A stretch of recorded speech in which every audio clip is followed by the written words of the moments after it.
حضرت عثمان غنی رضی اللہ تعالیٰ عنہ کا چناؤ کس طرح ہوا؟ جمہوریت یہ ہے کہ اچھے لوگ اپنے میں سے کسی ایک اچھے کو چن لیں. ڈیفینیشن کی جاتی نا، government of the people, by the people, for the people. اس پہ بیٹھ کے غور کیجیے. بہت سالوں نقصان اٹھا چکے ہیں. اسلام کہتا ہے کہ جمہوریت یہ ہے کہ اچھے بندوں کی جماعت اپنے میں سے ایک اچھے کو چن لیں. حضرت عمر رضی اللہ تعالیٰ نے فرمایا میں تم کو 6 جنتی لوگوں کے نام دیتا ہوں: عثمان، علی، طلحہ، زبیر، عبد الرحمن بن عوف اور سعد. 6 کے نام دیتا ہوں. ان 6 میں سے جسے چاہو 3 دن کے اندر اندر خلیفہ بنا لینا، اور جو تم میں سے بہتر ہوگا اللہ اس پر تم سب کو متفق کر دے گا. اب یہاں ذرا ایک بات دیکھنا، اعتراضات کی لسٹ بنانی ہو تو آدمی بدتمیز بے حیا ہو جائے تو کوئی بات نہیں. حضرت عمر نے نہ اپنے بیٹے کا نام دیا اور نہ ہی سعید بن زید کا دیا. یہ سعید بن زید جو ہیں یہ معاشرہ مبشرہ میں سے ہیں، انتہائی اچھے کہ جن کو نبی کہتے جنتی، لیکن چونکہ یہ چچا زاد ہیں نام نکال دیا.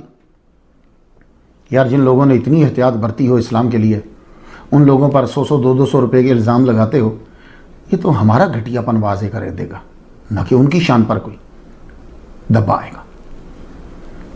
حضرت عمر فاروق رضی اللہ تعالیٰ عنہ کی تجہیز و تکفین کے 2 روز گزر گئے مگر فیصلہ نہیں ہو پا رہا. تیسرے روز عبد الرحمن بن عوف رضی اللہ تعالیٰ عنہ نے فرمایا ہم کل 6 ہیں بھائی، ٹھیک ہے، تو آپ خود میں سے یہ 6 جو ہو، 6 جو ہیں ان میں سے تم 3 چن لو کہ تم کس کو ووٹ دو گے، تو دوسرے کے حق میں دستبردار ہو جاؤ. حضرت زبیر دستبردار ہوئے اور کہا میرا ووٹ علی کے لیے ہے. حضرت سعد دستبردار ہوئے، کہا میرا ووٹ عبد الرحمن بن عوف کے لیے ہے. حضرت طلحہ نے کہا میرا ووٹ حضرت عثمان بن عفان کے لیے ہے. تو 6 اچھے بندوں میں سے 3 اچھے بندوں نے 3 اچھے بندے چن لیے. اب 3 بنے، حضرت زبیر، سعد اور طلحہ دستبردار ہو گئے. اب بچے 3، عبد الرحمن، علی، حضرت عثمان غنی. عبد الرحمن بیچ میں سے بولے میں بھی دستبردار ہوتا ہوں، میں خلافت کا لیے آگے نہیں بڑھتا. اب بچ گئے 2، علی اور عثمان. اب جب یہ حضرت علی اور حضرت عثمان 2 امیدوار بچے، حضرت عبد الرحمن نے یہ کہا کہ آپ دونوں کو میرا فیصلہ قبول ہوگا. دونوں راضی ہو گئے. اب عبد الرحمن 2 دن تو گزر گئے نا، اب انہوں نے خفیہ، یہ تیسرا دن صبح شروع ہو گیا اور اس کے بیچ میں بھی اب خفیہ طور پہ بھی اور ظاہری طور پر عوام کی رائے لے رہے ہیں.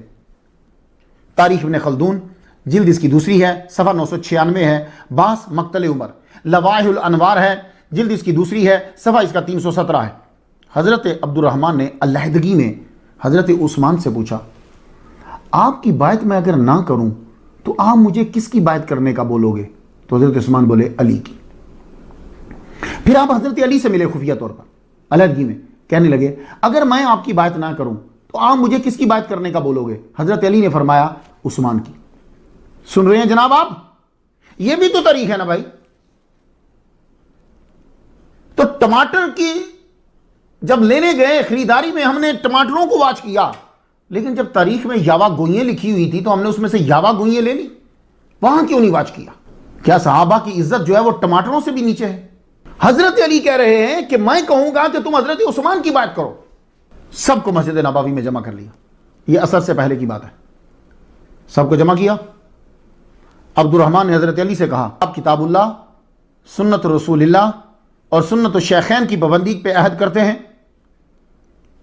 اس وقت پتہ نہیں کیا آیا یا اللہ کی طرف سے تھا، آپ خاموش ہو گئے. یہ آپ کی احتیاط تھی کہ اللہ، رسول، شیخین ان کی سنت پر یعنی انہی کے لا کو لے کے چلیں گے. آپ خاموش ہو گئے.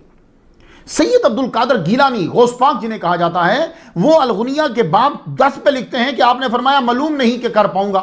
تو عبد الرحمن حضرت عثمان غنی سے پھر پوچھتے ہیں آپ کتاب اللہ، سنت رسول اللہ اور سنت الشیخین اس پر عمل کریں گے؟ آپ نے کہا ہاں میں عمل کروں گا.